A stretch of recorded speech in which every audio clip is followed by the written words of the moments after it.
안녕하세요, 청취자분. 오늘은 매튜 헨리 주석을 바탕으로 창세기 38장 유다와 다말의 이야기를 좀 더 깊이 들여다보려고 해요. 보내주신 자료를 보니 이 이야기가 참 복잡하면서도 많은 생각을 하게 만들죠. 네, 그렇습니다. 상당히 논란적이기도 하고요. 매튜 헨리는 이 속에서 어떤 의미들을 발견했을지 함께 살펴보면서 성경을 보는 눈을 넓혀가는 시간이 되었으면 합니다. 좋습니다. 자, 그럼 유다가 형제들을 떠나는 그 시작점부터 한번 따라가 볼까요? 이야기는 유다가 형제들을 떠나서 아둘람 사람 히라와 친구가 되는 데서 시작해요. 네, 창세기 38장 1절 말씀이죠. 헨리는 젊은 시절 누구와 어울리느냐가 그 사람의 생각이나 신앙에 큰 영향을 줄 수 있다고 경고하죠. 맞아요. 특히 유다가 그 이스라엘 공동체, 가족 공동체를 떠나면서 히라와 가까워진 점, 이 부분을 좀 주목해서 봐야 한다고 지적합니다. 이게 결국 안 좋은 결과로 이어질 수 있다는 어떤 암시 같기도 하고요. 그렇죠. 그 우정이 곧바로 가나안 여인과의 결혼으로 이어지잖아요. 2절에 나오죠. 네. 헨리는 이걸 어리석은 결혼이라고 꽤 강하게 표현해요. 아버지 야곱과 상의도 없이 그 친구 히라의 영향 아래서 결정했다는 거죠. 아, 친구의 영향력 아래서? 네, 여기서 헨리가 짚는 중요한 포인트는 나쁜 친구 관계가 때로는 인생의 중요한 결정, 심지어 결혼 같은 큰 일까지 그르치게 만들 수 있다는 거예요. 부모님의 지혜로운 조언 대신에 좀 귀에 달콤한 친구의 말에 넘어가지 말라, 이런 교훈으로도 읽히네요. 정확합니다. 좋은 조언 대신 아첨하는 친구의 꾀임수에 넘어가지 말라는 교훈을 덧붙이고 있죠. 그렇게 결혼해서 엘, 오난, 셀라 세 아들을 얻는데 헨리는 유다의 가정이 겉으로는 어땠을지 몰라도 하나님을 경외하는 분위기는 좀 부족했을 거라고 추측해요. 네, 아내가 이스라엘의 하나님을 신앙 고백했을지는 모르지만 가정 전체적으로 하나님을 경외함이 부족했을 거라는 거죠.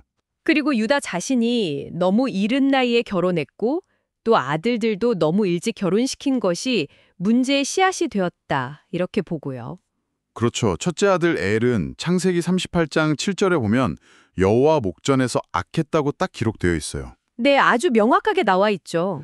헨리는 이 부분을 통해 사람 눈은 속일 수 있어도 하나님 앞에서는 모든 악행이 드러난다고 강조해요.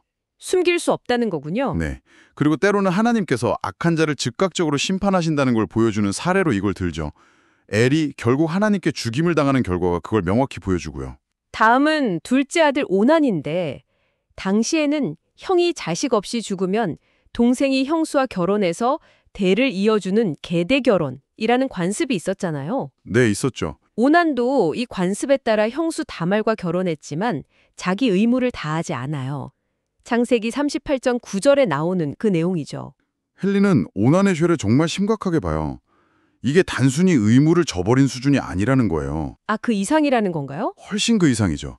자신의 몸을 학대하고 형수 다말을 모욕하고 심지어 죽은 형까지 기만한 아주 악질적인 행동으로 해석합니다. 그냥 의무 불이행 정도가 아니군요. 네. 특히 더 중요하게 보는 지점은 장차 메시아가 유다주파를 통해 오시기로 되어 있는데 오난의 이기적인 행동이 그 하나님의 계획, 그 흐름을 거스르는 중대한 죄였다는 거예요. 아, 그러니까 단순히 개인적인 잘못을 넘어서 하나님의 구원 계획이라는 더 큰 그림 안에서 봤을 때 이게 더 큰 죄가 된다는 말씀이시군요. 바로 그거예요. 헨리는 오난이 자신의 악행 때문에 메시아의 조상이 될 수 있는 그 영광을 스스로 걷어차버렸다고 지적해요. 자기 몸을 함부로 여기는 것 자체가 하나님을 무시하는 타락의 증거라고까지 말하죠. 결국 오난도 하나님께 죽임을 당하고 이제 막내 셀라만 남게 되죠. 네, 그렇죠. 유다는 이제 셀라마저 죽을까 봐 두려워서 다말에게 내 아들 셀라가 클 때까지 친정에 가 있어라 하고 보내잖아요. 11절 내용이죠. 그런데 헨리는 여기서 유다의 속내를 좀 의심해요. 어떤 의심이죠? 두 아들이 죽은 걸 은근히 며느리 탓으로 돌리는 듯 하면서 실제로는 셀라를 다말에게 줄 마음이 애초에 없었을 수도 있다고 보는 거죠. 아, 그냥 핑계를 댄 걸 수도 있다. 네, 핑계를 대고 책임을 회피하려 했을 수 있다는 거예요. 그럼에도 다말은 일단 순종하면서 기다렸다고 헨리는 덧붙입니다. 시간이 꽤 흘러서 유다의 아내가 죽고 유다가 양털을 깎으러 딥나라는 곳으로 가게 되면서 이야기가 좀 예상치 못한 방향으로 흘러가죠. 네, 그렇죠. 헨리는 여기서 잠깐 배우자를 잃고 혼자가 된 사람들이 육체적인 유혹에 빠지지 않도록 더 조심하고 마음을 다잡아야 한다고 언급하기도 해요. 홀로 되었을 때 더 경계해야 한다는 거네요. 맞습니다. 바로 그때 다말이 움직여요. 계획을 실행하죠. 다말의 동기가 참 궁금한데요. 헨리는 어떻게 보나요? 헨리는 다말이 왜 그런 계획을 세웠을까? 그 동기를 한 두 가지 정도로 추측해요. 하나는 유다가 약속한 아들 셀라를 주지 않으니까. 네, 약속을 안 지켰죠. 시아버지인 유다를 통해서라도 어떻게든 씨를 얻어서 가문의 대를 잇고 특히 메시아가 오기로 한 그 약속에 참여하고 싶었던 강한 열망, 그것 때문일 수 있다는 거죠. 방법은 분명 잘못되었지만 그 동기 자체는 어떻게 보면 좀 이해될 수도 있겠네요. 가문을 잇고 싶다는 열망? 그렇죠. 헨리도 그 방법을 정당화하진 않아요. 절대. 하지만 그 결과 다말이 마태복음 1장 3절에 나오는 예수님의 족보에 이름을 올리게 된 것을 보면 하나님의 은혜가 참 놀랍다고 강조해요. 참 아이러니하죠. 다른 가능성으로는 패트릭 주교의 견해를 빌려서 아직 어렸던 셀라의 관심을 좀 끌기 위한 행동이었을 수도 있다. 이렇게 보기도 하고요. 어느 쪽이든 다말의 계획은 굉장히 대담하고 치밀했어요. 다말은 유다가 양털 깎는 잔치 때문에 마음이 좀 들떠있을 때를 노리죠. 네, 헨리는 바로 그 점을 지적해요. 즐거움에 취하거나 배부를 때 경계심이 풀려서 죄의 유혹에 빠지기 쉽다고 경고해요.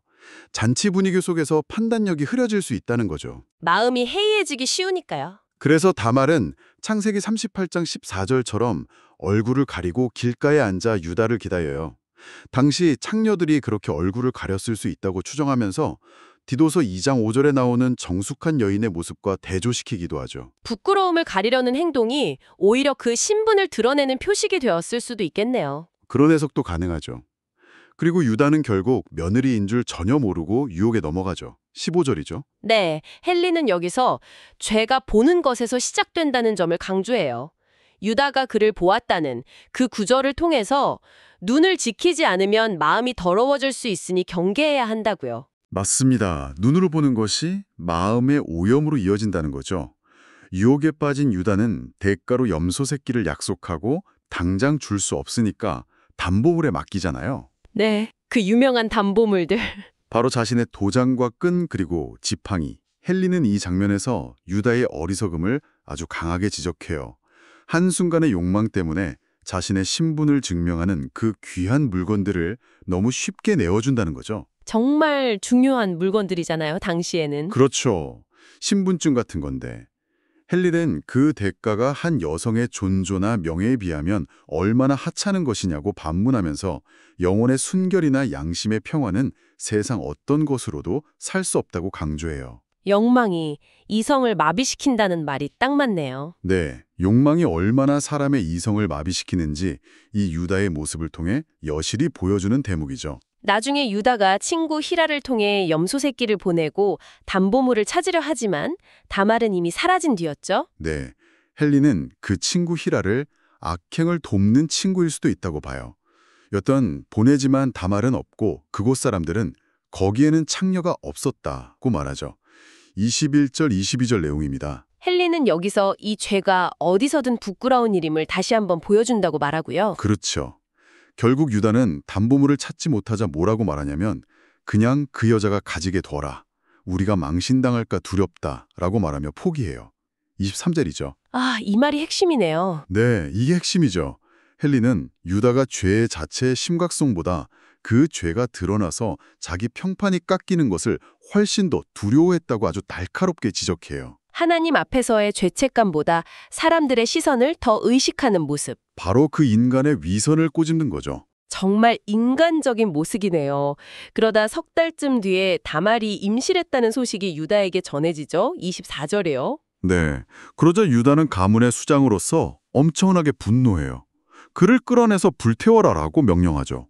와, 굉장히 격한 반응인데요. 네, 행에는 이게 문자 그대로 화형이라기보다는 당시 가늠한 여성의 이마에 불로 낙인을 찍는 그런 형벌이었을 수 있다고 해석합니다. 여기서 헨리가 또 중요한 지적을 하죠. 그 위선에 대해서. 맞아요. 자신의 큰 죄는 지금 덮어두고 있으면서 다른 사람의 죄, 그것도 사실 자기가 원인 제공을 한 죄인데 그 죄에 대해서는 이렇게까지 가혹하게 구는 인간의 이중적인 모습을 지적해요. 로마서 2장 1절 말씀처럼 남을 판단하는 바로 그것으로 자기를 정죄하는 꼴이네요. 그렇죠.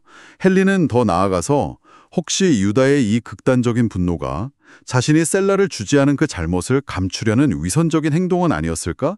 이런 질문까지 던져요. 자신의 죄를 덮으려고 다른 사람을 더 혹독하게 비난하는 그런 심리일 수도 있다. 네, 그런 심리가 작용했을 수 있다는 거죠. 그런데 바로 그때 다말이 결정적인 증거물들을 내놓죠. 유다의 도장, 끈, 지팡이. 네, 25절, 26절. 정말 극적인 반전이죠. 이 물건들의 주인이 바로 제 아이의 아버지입니다. 이게 누구 것인지 보십시오 하고요. 와, 정말 숨막히는 순간이었겠네요. 그렇죠. 헨리는 이 장면을 통해 아무리 몰래 저지른 죄라도 결국에는 다 드러나서 부끄러움을 당하게 된다는 교훈을 강조해요. 숨길 수 있는 죄는 없다는 거죠. 네, 반드시 드러난다. 더 흥미로운 건 어떤 유대 주석가는 이 장면을 과거 유다가 형제들과 짜고 아버지 야곱에게 요셉의 피 묻은 옷을 보여주며 이게 아버지 아들의 옷인지 보십시오 했던 그 창세기 37장 32절 장면과 연결시킨다는 거예요. 아, 그때는 유다가 아버지를 속였는데 이제는 반대로 다말이 그 증거물로 유다를 지목하는 거군요. 와, 정말 아이러니하네요. 그렇죠. 과거의 기만이 현재의 폭로로 되돌아온 셈이죠. 상황이 완전히 역전된 거예요. 결국 유다는 모든 사람 앞에서 자신의 죄를 인정할 수밖에 없게 돼요. 네, 그 여자가 나보다 옳다. 내가 내 아들 셀라를 그에게 주지 않았기 때문이다. 라고 고백하죠. 양심의 가책을 느끼고 인정하는 겁니다. 헨리는 유다의 이 고백과 함께 다시는 그를 가까이 하지 아니하였더라는 그 다음 행동, 여기에 주목하죠. 네, 이게 진정한 회개의 증거라고 봐요. 입으로 죄를 인정하는 것뿐만 아니라 그 죄에서 완전히 돌아서는 행동의 변화가 따라야 한다는 거죠. 행동으로 증명해야 한다는 거군요. 맞습니다. 말로만 뉘우치고 같은 죄를 반복한다면 그건 진정한 회개가 아니라는 거예요. 유다의 이 결단이 그의 회개가 진실했음을 보여준다고 헨리는 해석해요. 이렇게 정말 불미스러운 과정을 통해서 다말은 쌍둥이 베레스와 세라를 낳게 됩니다. 27절부터 30절까지 나오죠. 네, 쌍둥이를 낳죠. 그런데 헨리는 이 출생이 역설적이게도 유다 가문의 중요한 기초가 되었다고 설명하죠. 맞아요. 이 사건 자체는 부끄러운데 그 결과 태어난 아이들이 이후 유다의 강력한 지파를 이루는 기초가 되니까요. 바로 이 쌍둥이를 통해 유다 가문이 이어져 내려가거든요. 참 신기하네요. 그리고 출산 과정에서의 그 어려움은 어쩌면 다말이 자신의 죄를 깨닫는 계기가 되었을 수도 있다고 헨리는 보고요. 출생 과정 자체도 좀 특별해요. 아, 야곱과 에서처럼 이 쌍둥이도 뱃속에서부터 뭔가 경쟁하는 듯한 모습을 보인다고요? 네, 그런 모습이 나타나죠. 세라가 먼저 손을 내밀어서 산파가 붉은 실을 묶고 표시했는데 결국 베레스가 그 틈을 터뜨리고 먼저 나왔다는 이야기죠. 그래서 이름도 베레스, 터뜨림이라는 뜻이라고 하고요. 네, 헨리는 이 장면을 또 흥미롭게 해석해요. 붉은 실을 맨 세라를 유대인에, 먼저 터뜨리고 나온 베레스를 이방인에 비유하기도 해요. 아, 그런 해석이 가능하군요. 네, 때로는 이방인이 유대인보다 먼저 하나님의 나라에 들어가는 모습을 보여준다는 거죠. 하지만 결국에는 모든 이스라엘도 구원받을 것이라는 소망도 함께 이야기하고요. 가장 중요한 점은 이 모든 복잡하고 어떻게 보면 부끄러운 이야기 끝에 태어난 베레스와 세라, 이 두 아들 모두 마태복음 1장 3절에 기록된 예수님의 족보에 포함된다는 사실이겠죠. 정확해요. 헨리가 가장 강조하는 부분이 바로 그거예요. 인간의 실패, 연약함, 심지어 죄악 속에서도 하나님은 당신의 신실하신 구원 계획을 중단 없이 이루어 가신다는 거죠. 인간의 실수와 죄가 하나님의 계획을 막지 못한다는 거네요. 네, 오히려 그 속에서도 일하시는 하나님의 주권, 이것을 보여주는 강력한 증거가 된다고 헨리는 봅니다. 헨리는 결론적으로 야곱의 다른 아들들, 예를 들어 누우벤이나 시므온, 레위처럼 큰 죄를 지었던 인물들, 그리고 오늘 살펴본 유다까지 포함해서 이들이 어떻게 이스라엘의 중요한 족장이 되었는지 설명하잖아요. 네, 그렇죠. 레위 지파에서는 제사장이 나오고 유다 지파에서는 왕들과 메시아까지 나오게 되었는지 그 이유를 설명하죠. 그 이유가 뭐라고 설명하나요? 그들이 완벽해서가 아니라는 거예요. 오히려 그들의 실패와 그 이후의 회개가 후대의 중요한 본보기가 되었기 때문이라고 설명해요. 아, 실패가 오히려 교훈이 되었다. 네, 그들은 하나님의 놀라운 용서와 자비 그리고 은혜가 얼마나 큰지를 보여주는 살아있는 기념비 같은 존재들이라는 거죠. 인간의 죄악에도 불구하고, 아니 어쩌면 바로 그 죄악을 통해서도 당신의 선한 뜻을 이루시는 하나님의 섭리를 강조하는 겁니다. 오늘 매튜 헨리의 시각을 통해 창세기 38장 유다와 다말의 이야기를 따라가 봤는데요. 와, 정말 많은 생각을 하게 되네요. 친구 관계의 중요성부터 시작해서 죄와 동기의 복잡함, 인간의 위선적인 모습, 그리고 그 모든 것을 뛰어넘어 하나님의 계획이 예상치 못한 방식으로 이루어지는 과정, 마지막으로 회개와 하나님의 자비라는 깊은 주제까지. 그렇죠.